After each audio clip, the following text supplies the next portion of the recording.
Hello everyone, कैसे हैं आप लोग? अच्छा हो? आप लोग, उम्मीद है कि आप अच्छे ही होंगे। और मैं भी ठीक हूँ। मैं आपसे यही बात कहना चाह रही थी, जैसे कि मैं आपसे कह रही थी कि दादू हमारे साथ क्यों नहीं रहते हैं, क्या कारण है। दादू इसलिए नहीं रहते, हमारे ससुर हमारे संग क्यों इसलिए नहीं रहते क्योंकि वो पुलिस में हैं, वो पुलिस की नौकरी करते हैं। तो आपको पता है, हेड कांस्टेबल।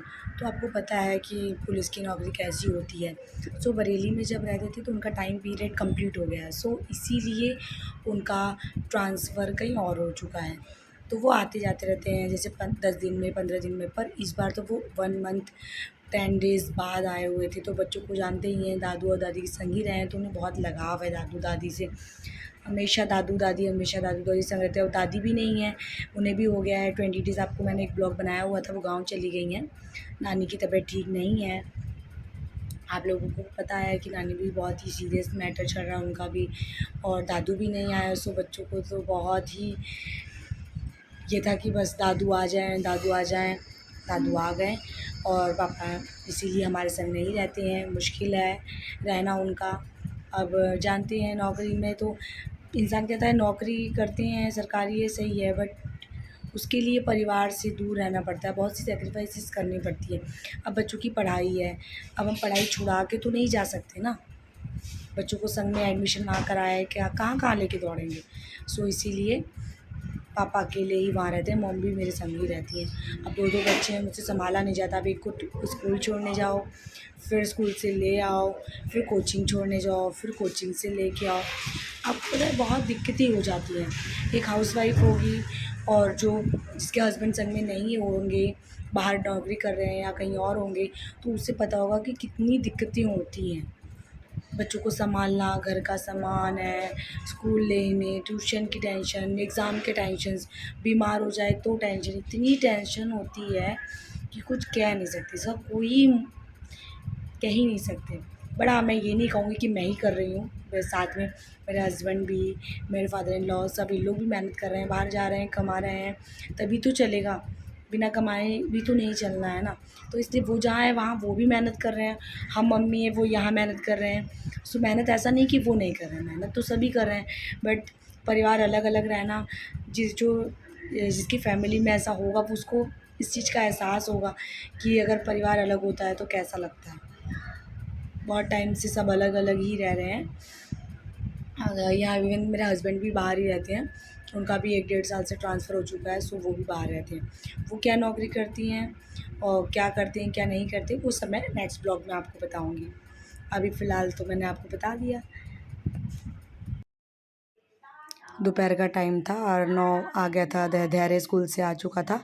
मैं उसे पढ़ाने बैठी थी। उसके बाद में पापा का कॉल आ गया कि तुम जल्दी से आ जाओ गेट पर, चलते हैं हम लोग सामान लेने।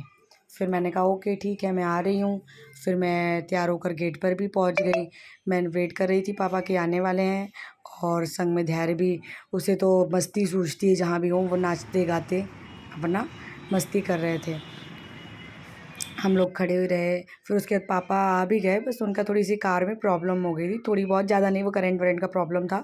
सो पर त अब धैर्य से रहा नहीं गया, वो वहाँ भी भागकर पहुँच गया दादा के पास, अपनी दादू के पास वहाँ खड़ा रहा, जब तक वो सही करते रहे, वो भी उनके साथ हेल्प करा रहा था और वहाँ पे खड़े रहे।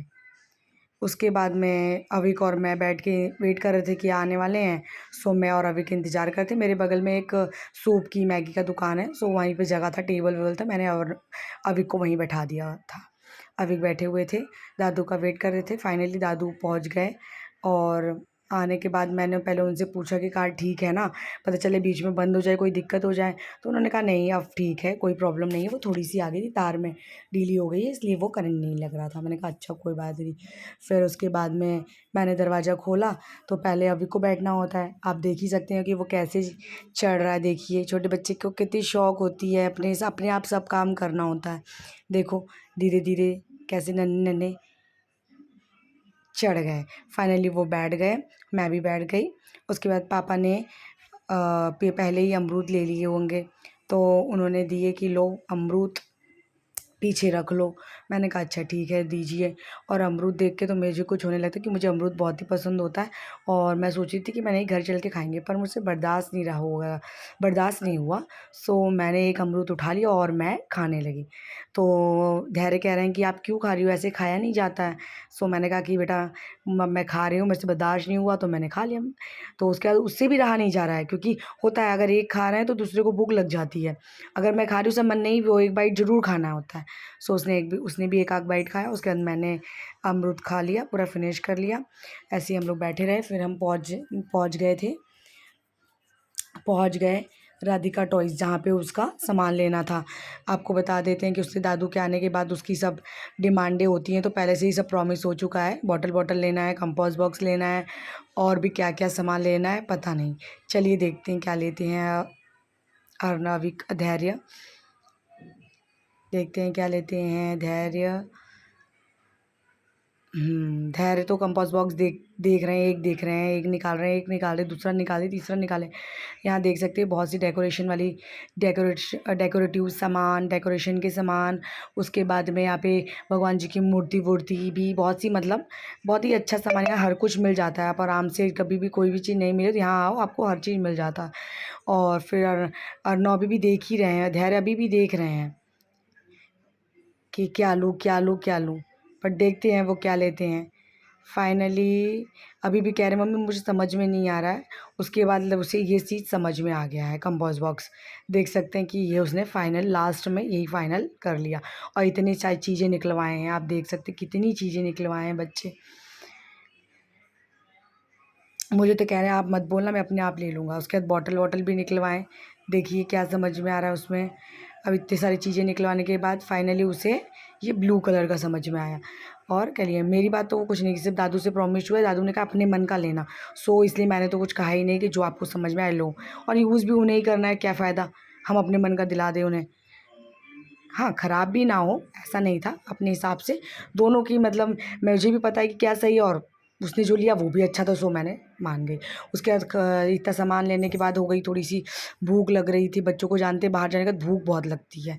सो हम लोग पहुँचे दुकान में, यहाँ पे ये मिठाई की दुकान है और यहाँ पे सब कुछ केक, पेस्ट्री, मतलब सब कुछ अवेलेबल होता है। और यहाँ पे घर के सामान भी यहीं पे मिल जाता है। बगल में अजंता है स्वीट्स है।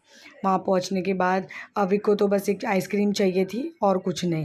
मैंने पूछा और कुछ ले लूँ? नहीं मुझे बस एक आइसक्रीम दिला दो। मैं वो एक आइसक्रीम में ही खुश होता है, और बाकी धैर्य को तो कितनी भी चीज़ें दिला दो उसे कम है। हम लोग उसके बाद आइसक्रीम ले लिए, सामान वामान मिल लेके हम लोग कार में बैठ गए। आइसक्रीम खा रहे थे, देख ही सकते हैं आप। अभी को आइसक्रीम खा रहे हैं और आइसक्रीम खाते खाते स्माइल भी आ रही है उन्हें। आइसक्रीम तो बहुत ही अच्छा लगता है। देखिए उनकी मंद मंद मुस्कान। उसका देखिए ये सब धैर्य का सामान है, कुछ भी हमारा नहीं है, सब उसी का सामान है।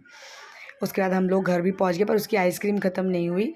सो दादू देखिए आप कैसे खिला रहे हैं, इसीलिए दादू का प्यार है। और अर्नव को कोचिंग के लिए लेट हो रहा था, सो वो फटाफट बैग पैक करें और कोचिंग चले गए दादू के संग। उसके बाद दादू आए कोचिंग छोड़ के, तो उन्हें थोड़ी सी भूख लगी थी, क्योंकि वो आज मॉर्निंग में ही निकल गए थे। थोड़ा सा उन्होंने खाना खाया, खाना वाना खा रहे थे। और तब भी अभी का पेट तो भरा नहीं कि दादू मेरे साथ खेलिए खेलिए खेलिए। सो ऐसे ही पूरे दिन चला गया। Okay bye bye.